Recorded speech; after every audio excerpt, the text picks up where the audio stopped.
So let's talk about Brock. Look, am I wrong about Brock? Let's talk about Brock. I'm wrong about my hair. What's going on with my hair? I don't like it anymore. It's too long. I don't know. I'm working with it. I'm going with it. I'm trying to look like Ricky, but I'm not. Talk about Brock Purdy. Was I wrong about Brock Purdy? I'm starting to feel like I was wrong about Brock Purdy. I'm starting to feel really dumb, but that's most of the time anyway. I'm wrong about a lot of things, and I feel like that inner stupidity is kind of, I get numb to it because once you're wrong enough, it's like, well, there I am again. So I've been saying all year, hey man, is he better than Mac Jones? And I don't know, maybe Mac Jones would have thrown more touchdowns and scored more points today, but Brock was pretty great. He's executing the offense. He's not making bad decisions for the most part. He's making some incredible plays with his legs. He's now a full-blown dual threat quarterback. I mean, I think that was what was almost most impressive. What was most impressive about Brock today? One, the rushing touchdowns. The fact that he's adding that to the offense. Man, I hate my hair. Two, the comeback at the end. Like, you compare him and Caleb Williams, I think it's interesting. Brock's the last pick, Caleb's the first pick. But in terms of in terms of skill sets, you can see it, right? Even Kyle said it during the week. I mean, Caleb's one of the most physically gifted quarterbacks he's ever seen. Height, weight, speed. What an arm! He could throw on the run. Yada yada. He made some big boy throws in this game, in a way that like Brock can't, because he doesn't have that arm.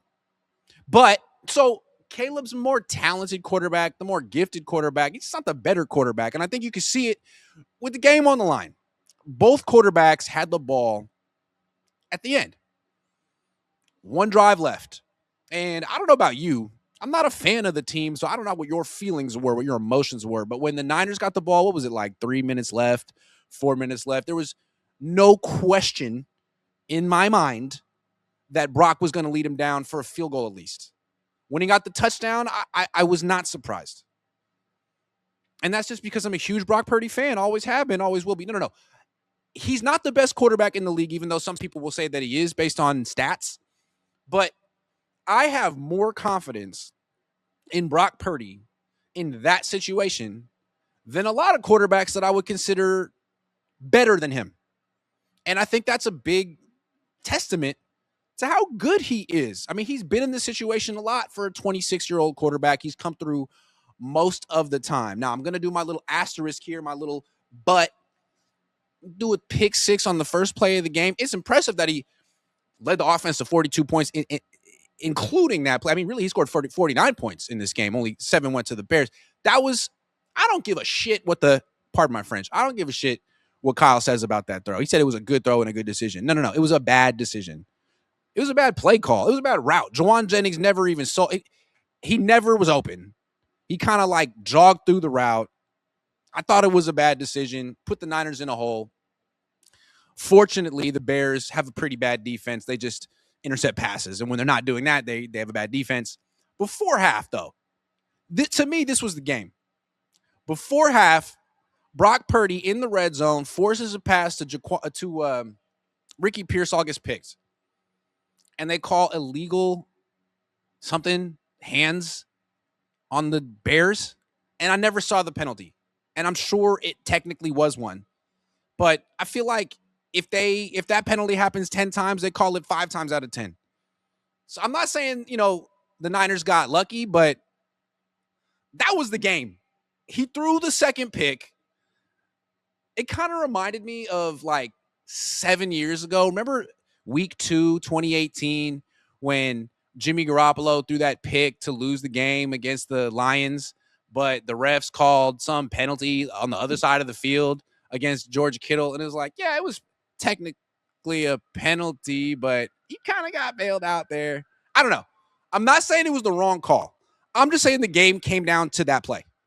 And God love Ricky Pearsall for selling the penalty.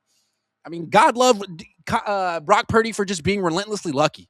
I mean, this is a guy who threw the ball off a guy's face mask in the NFC Championship game and completed it for a 50-yard pass. I mean, this is just keep going to church, Brock.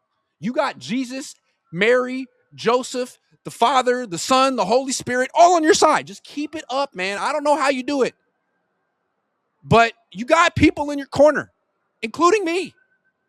So I can't really say much about him. He should have thrown 2 picks. He threw 1. It didn't matter. 42 points without Kittle, without Trent.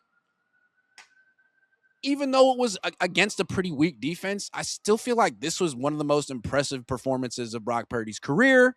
It's the second game in a row where he contributed for 5 touchdowns. Like, damn, Brock, why are you trying to make me look so bad? What did I do to you other than badmouth you relentlessly for years and say that Mac Jones is better than you and that Trey Lance is better than you and that Sam Darnold was better than you and that all these quarterbacks? Why you got to make me look so bad, Brock? I'm just a man trying to feed my family. Shout out to Brock Purdy. He's a lot of fun to watch. He's a good quarterback. And I do feel like that performance against Carolina was big for him. It was important because he played so bad. He was so bad against Carolina.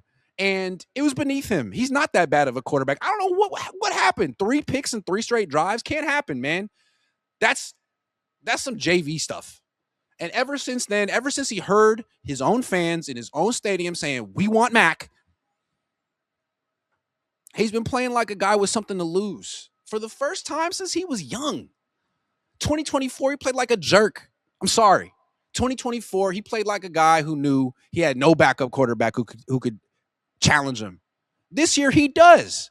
Mac Jones might not be as good as Brock Purdy, but he's damn good, and he can win games. And if Brock Purdy's going to come out here and throw picks and lose games, then you got to go. And you know what? He hasn't done that since the Carolina game. Playing awful against Carolina has brought out the best in Brock Purdy, and maybe he's turned a corner, and this is what it's going to be like the rest of his career. 5 touchdowns a game. I don't know. But if he keeps running zone reads and scoring touchdowns in the red zone from 2 yards out with his legs, I don't know if the Niners are going to lose. They could win next week against Seattle without Trent Williams. You think Trent Williams is playing next week? I mean, I should do a topic on Trent Williams, right? But like, he's hurt, hamstring, 37, 3-week injury. Fortunately, if they beat the Seahawks, they'll get another bye. They'll get a bye week. So 1 week Seahawks, 2 weeks bye week, 3 weeks playoffs. We'll see if Trent Williams is there. But do they even need Trent Williams? Do they even need George Kittle? They have Austin Pleasance. Austin freaking Pleasance.